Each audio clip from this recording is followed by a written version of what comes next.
Assalamualaikum warahmatullahi wabarakatuh. Alhamdulillahi rabbil alamin.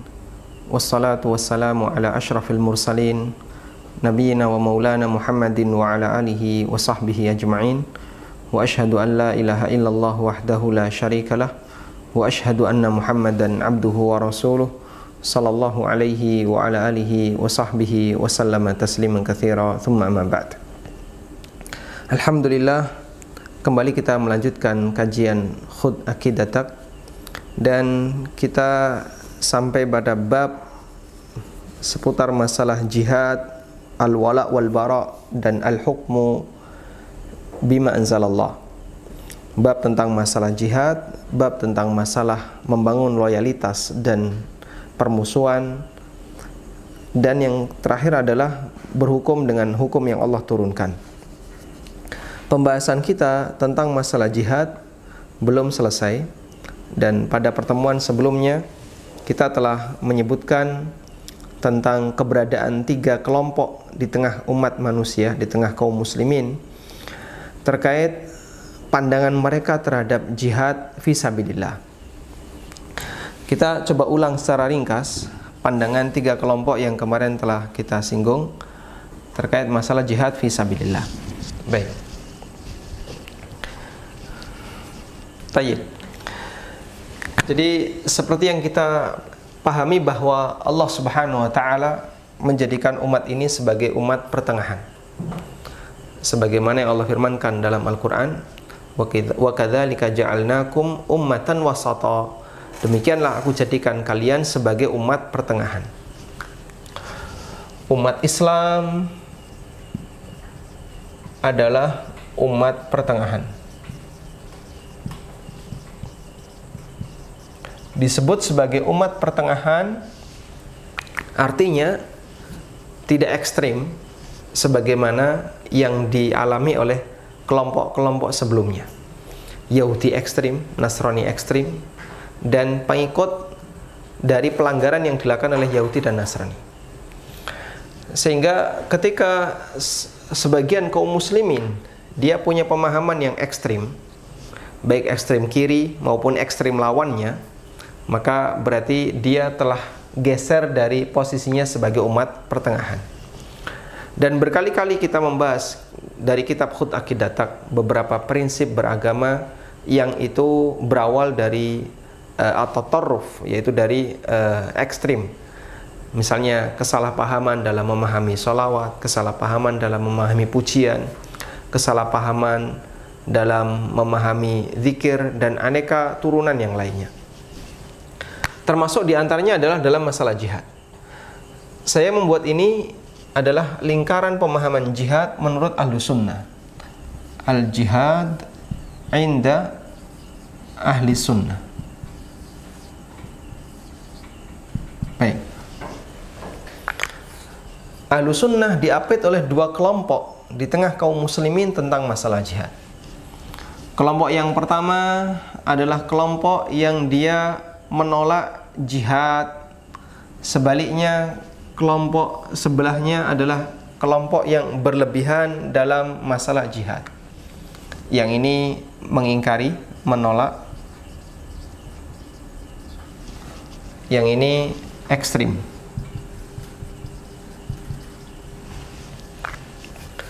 Kelompok yang menolak jihad itu bertingkat. Ada di antara mereka yang paling ekstrim adalah anti dengan jihad. Berarti kita taruh di yang paling ujung, anti kata jihad. Kalau sudah mendengar istilah jihad, itu dia sensitif, ya. Dia menjadi alergi. Nggak benar ada istilah jihad, nggak benar ada jihad. Maka ini sama dengan mengingkari salah satu di antara hukum Allah Subhanahu wa taala terkait masalah jihad. Ada yang dia agak ke kanan dikit, dan dia memahami bahwa tidak ada jihad dalam bentuk perang, tidak ada jihad dalam bentuk qital. Qital itu artinya perang, ya. Tidak ada jihad dalam bentuk perang. Baik. Jihad itu ada, tapi tidak ada yang bentuknya peperangan. Dan kemarin sudah kita singgung kelompok ini. Di antara yang punya pemahaman seperti ini adalah beberapa kelompok liberal. Dan saya cari-cari juga di internet beberapa kelompok liberal yang berbahasa Arab. Yang berbahasa Arab dalam hal ini adalah kelompok-kelompok liberal dari Mesir, kelompok liberal dari beberapa negara yang lain di sekitar Mesir. Mereka punya pemahaman yang sama sebagaimana orang liberal di Indonesia, bahwa tidak ada jihad qital, tidak ada jihad dalam bentuk peperangan. Jihad itu ada, tapi bentuknya bukan perang. Bentuknya apa? Bentuknya adalah jihad melawan kebodohan, jihad melawan kemiskinan, jihad melawan kezaliman, dan seterusnya. Kemudian ada juga kelompok yang punya pemahaman bahwa jihad itu tidak ada yang bentuknya menyerang. Tidak ada yang bentuknya menyerang. Sehingga jihad itu adanya hanya perlindungan atau perlawanan, bukan menyerang. Maka Islam tidak melakukan jihad dalam bentuk menyerang kelompok-kelompok yang lain.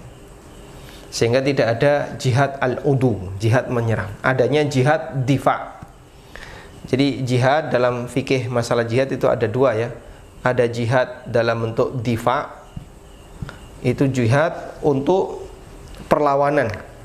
Jika ada orang kafir yang mendolimi kaum muslimin, orang kafir yang mengancam kaum muslimin, lalu orang Islam berusaha untuk memberikan perlawanan, melindungi diri, itu disebut dengan jihad difa. Sebaliknya, ada jihad jenis yang kedua, yaitu jihad menyerang. Bentuknya adalah orang kafir atau kaum muslimin melakukan ekspansi, mendatangi negeri-negeri kafir, mengajak mereka untuk masuk Islam, dan jika tidak mau, maka mereka diperangi. Bentuknya adalah jihad menyerang. Baik, ada yang menolak keberadaan jihad menyerang. Jihad menyerang itu tidak ada. Adanya jihad difa saja. Dan beberapa tokoh internasional punya pemahaman seperti ini. Jihad itu hanya ada jihad difa, tapi tidak ada jihad dalam bentuk menyerang. Kemudian ada juga yang dia memahami jihad itu adalah melawan kezaliman. Lawan kezaliman. Bukan melawan kekufuran. Maka siapa yang memahami adanya jihad melawan kekufuran, kata dia, itu termasuk di antara pemahaman dan ideologi radikal yang tidak benar. Adanya hanya jihad melawan kezaliman. Kalau ada orang yang zalim kita lawan, itu baru bisa disebut jihad. Tapi kalau ada orang kafir, kemudian kita melakukan ekspansi, mendakwai mereka untuk masuk Islam sampai pada tingkatan diperangi, maka itu pemahaman ekstrim dalam masalah jihad. Baik, coba Anda lihat di sini ada 4 titik yang saya sebutkan mengenai pemahaman-pemahaman seputar masalah jihad, yang itu semuanya adalah turunan dari penolakan mereka terhadap syariat jihad. Padahal kalau kita perhatikan, semua pemahaman ini keliru. Pertama, yang anti istilah jihad. Ini sama dengan menolak syariat jihad yang Allah sebutkan berkali-kali dalam Al-Quran. Yang kedua, menolak makna jihad dengan arti perang.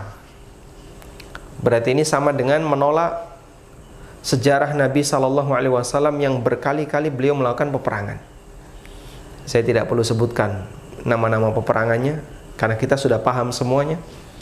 Sehingga jika ada yang menolak keberadaan perang sebagai makna jihad, maka dia berarti menolak praktek yang dilakukan oleh Nabi SAW.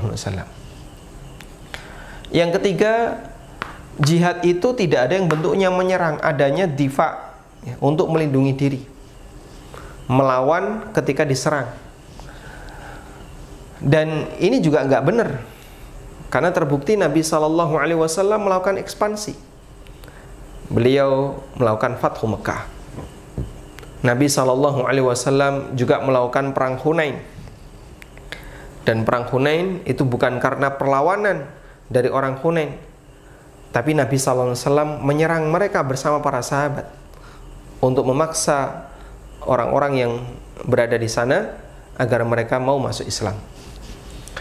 Nabi SAW juga melakukan ekspansi ke beberapa suku-suku Yahudi yang berada di sekitar Madinah. Beliau ekspansi ke Bani Nadir, beliau ekspansi ke Bani-Bani yang lain, Bani Quraidah.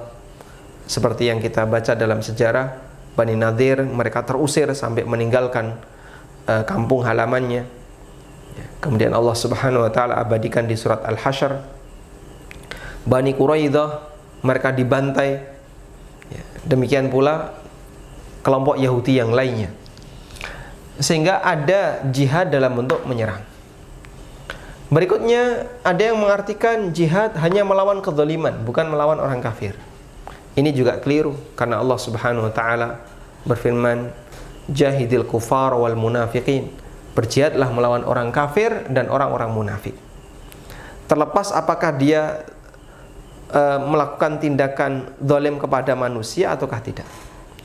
Karena kekufuran termasuk di antara perbuatan zalim kepada Allah Subhanahu wa taala. Di wilayah sebaliknya ada mereka yang ekstrim dalam masalah jihad. Kelompok ini yang menjadi pimpinannya adalah kelompok Khawarij. Khawarij yang mereka terlalu ekstrim dalam masalah jihad. Kelompok ini juga bertingkat. Ada di antara mereka yang mau masukkan jihad sebagai rukun Islam ke-6. Rukun Islam ke-6.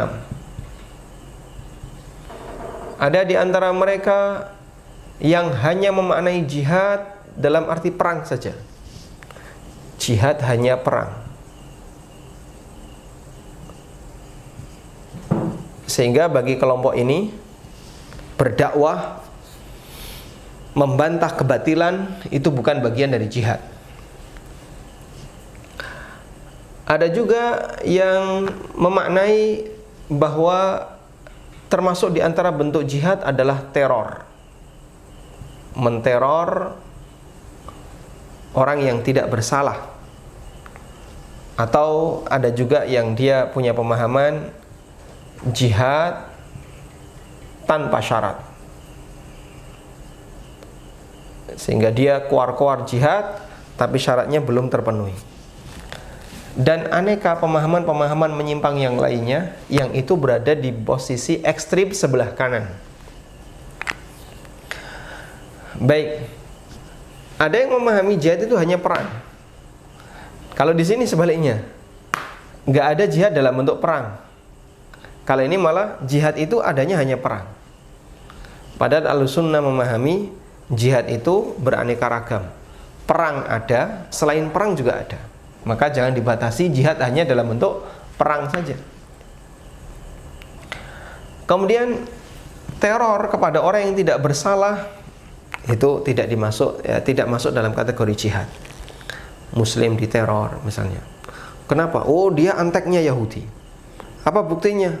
Nah, ini buktinya. Nah, dia beli produk-produk Yahudi, nggak nyambung, kemudian diteror.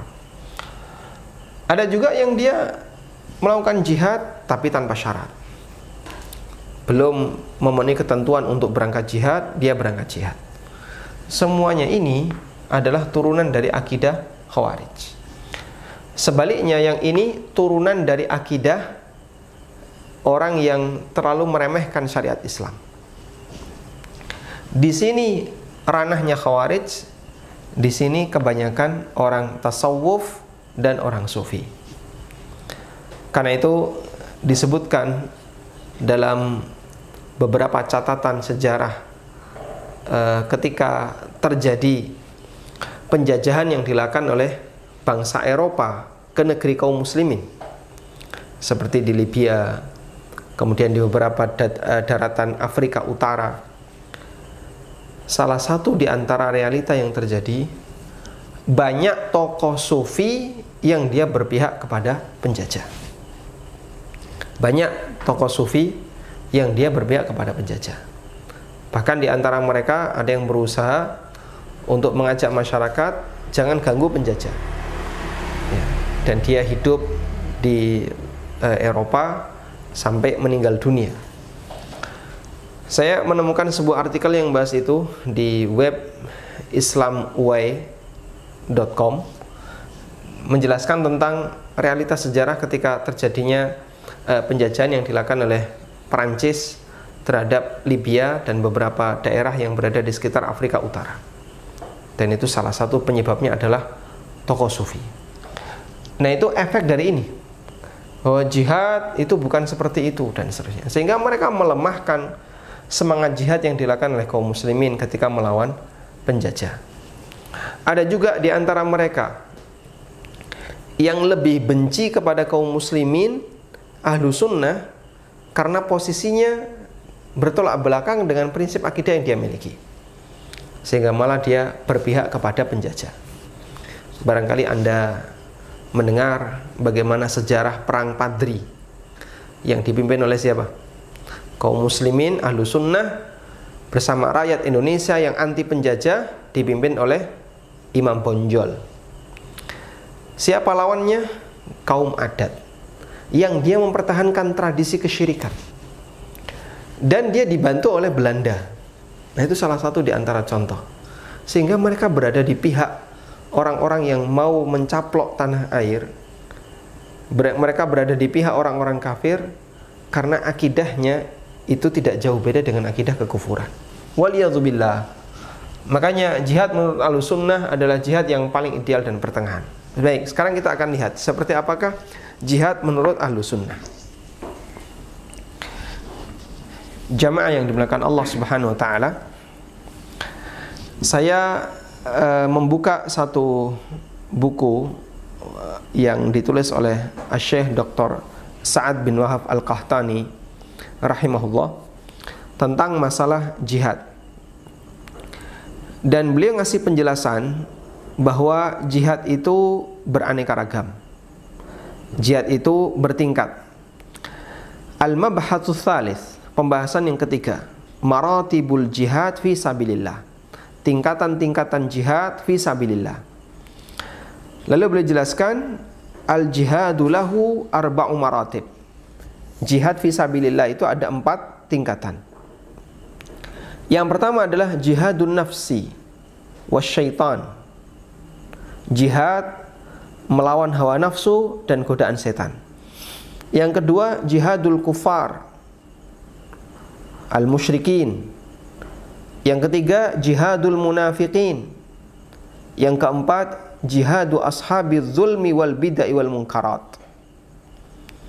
Kata beliau, jihad ada 4 tingkatan. Pertama, jihad melawan hawa nafsu dan godaan setan.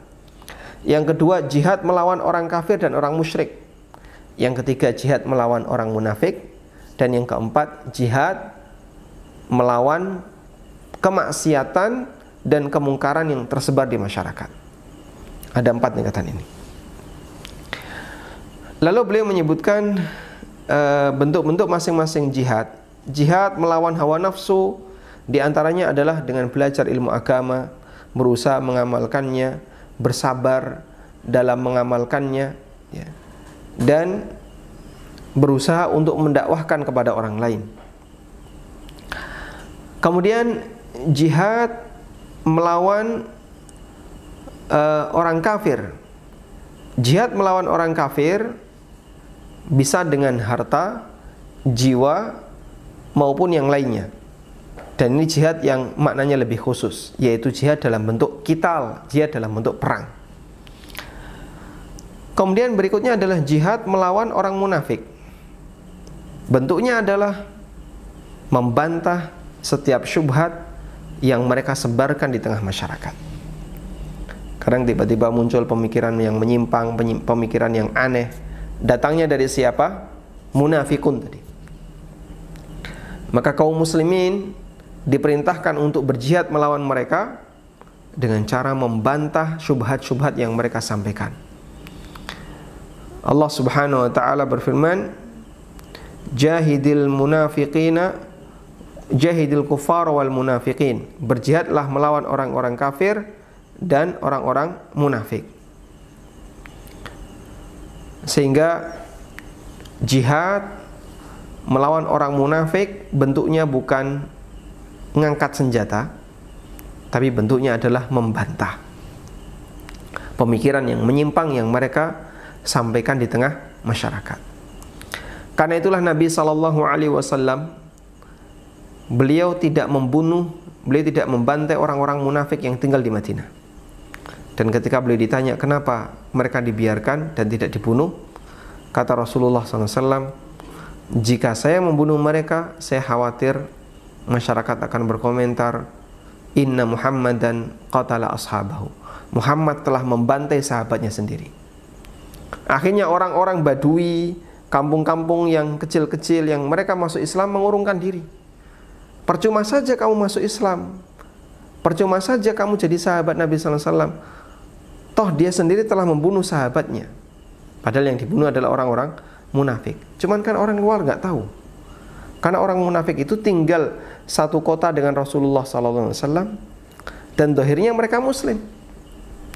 Karena mereka melakukan sholat jamaah, bahkan mereka ikut jihad, berangkat jihad ke Tabuk, berangkat jihad ke daerah-daerah yang lain. Bahkan terkadang mereka ikut Jumatan. Sehingga mereka melakukan aktivitas Islam sebagaimana kaum muslimin yang lain. Maka masyarakat akan menilai mereka ini muslim. Karena itu Nabi SAW tidak mau membunuh mereka. Tayyib. Sehingga jihad melawan orang munafik dengan cara apa? Mendakwai mereka, membantah ketika ada kalimat-kalimat yang menyimpang dari mereka. Nah, dulu yang namanya kritikan itu disampaikan dalam syair. Sehingga siapa yang pinter syair, maka dia pinter mempengaruhi opini. Sehingga opini masyarakat itu digiring dengan syair.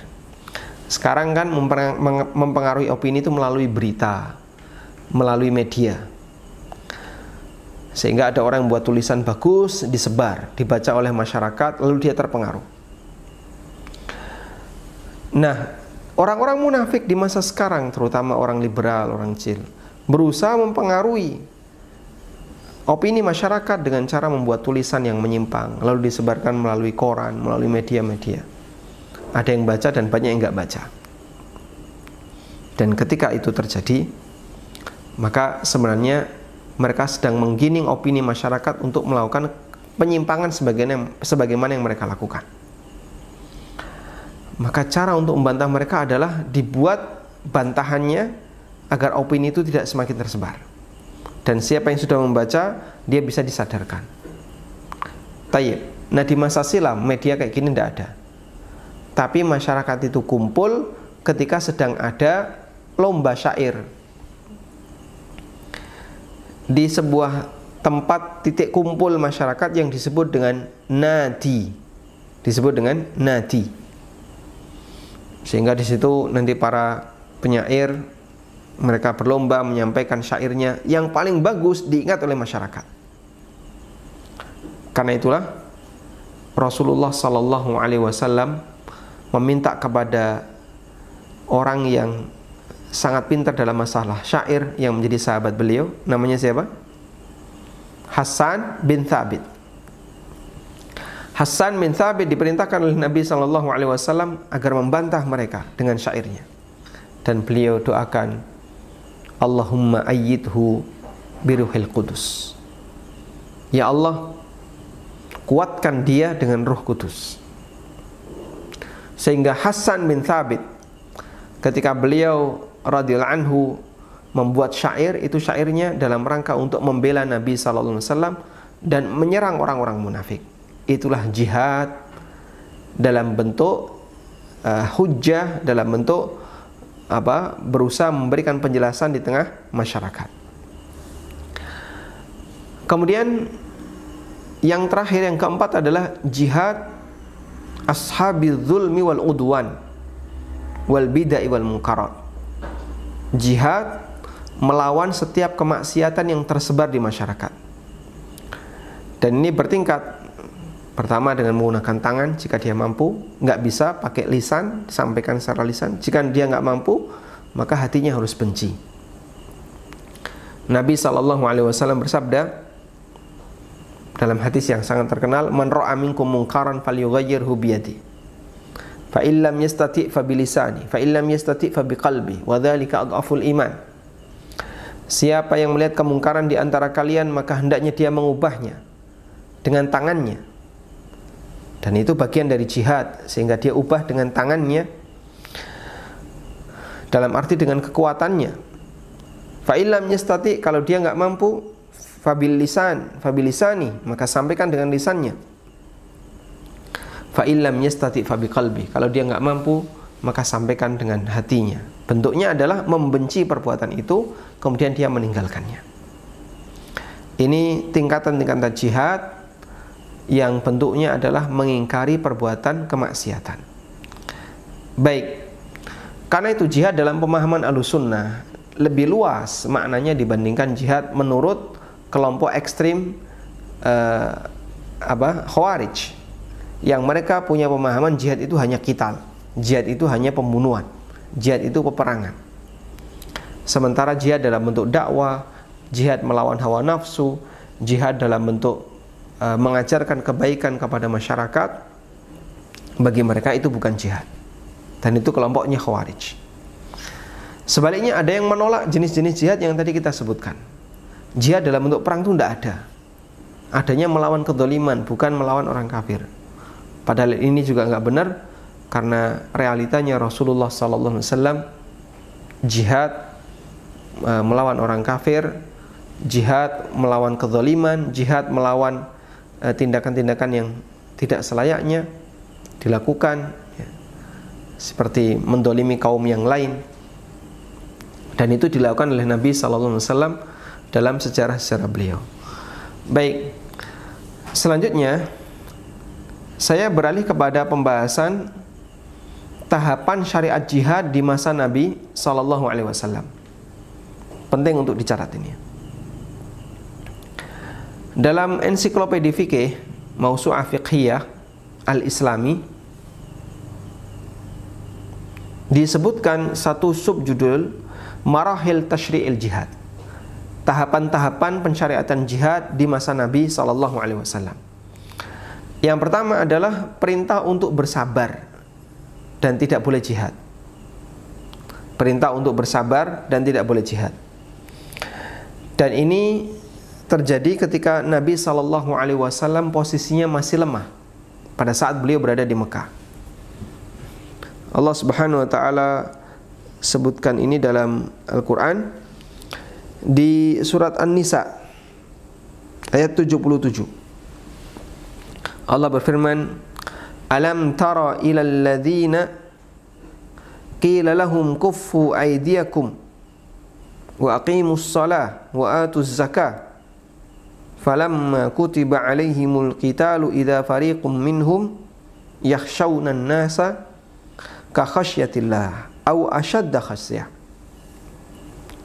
Tidakkah kau lihat orang-orang yang ketika disampaikan kepada mereka, kuffu aydiyakum, tahan tangan-tangan kalian, tahan tangan kalian, wa aqimus shalah, rajin salat, kerjakan ibadah, ya, wa atuz zakah, dan tunaikan zakat.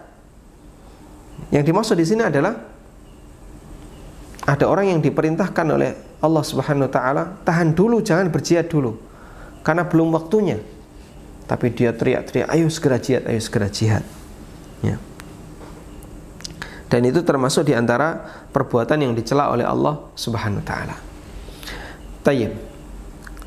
Nabi SAW pada tahapan pertama, pada waktu beliau berada di Mekah, beliau tidak diperintahkan jihad. Namun beliau diperintahkan untuk bersabar, ya, memaafkan, dan seterusnya. Sementara jihad mereka adalah dengan berdakwah, menyampaikan Al-Quran dan hujjah. Dan mereka tidak diperintahkan untuk melakukan qital, tidak diperintahkan untuk melakukan peperangan.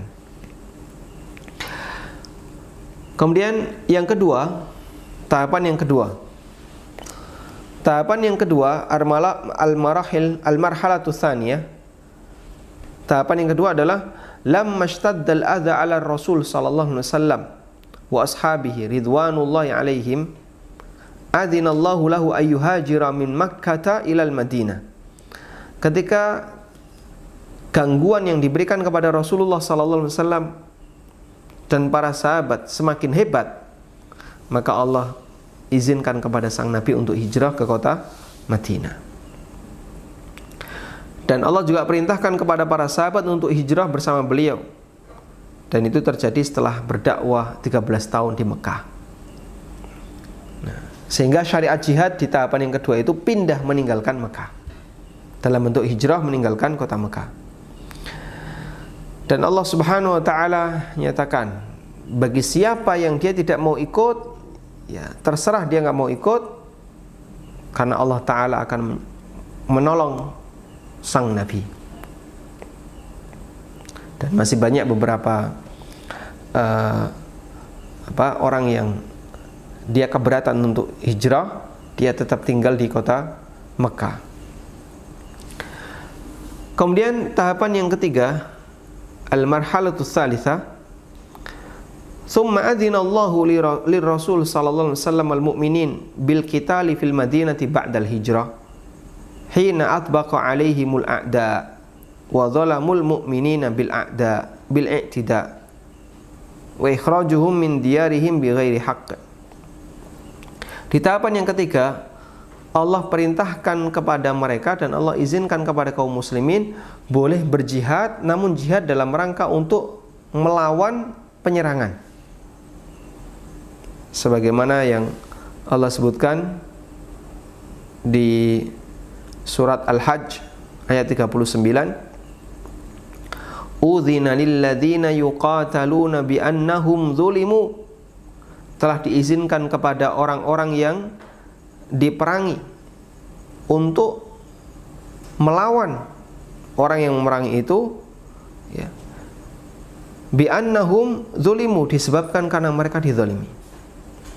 Sehingga pada tahapan yang ketiga, kaum muslimin boleh jihad jika bentuknya adalah ada musuh yang menyerang. Kalau nggak ada musuh yang menyerang, nggak boleh jihad.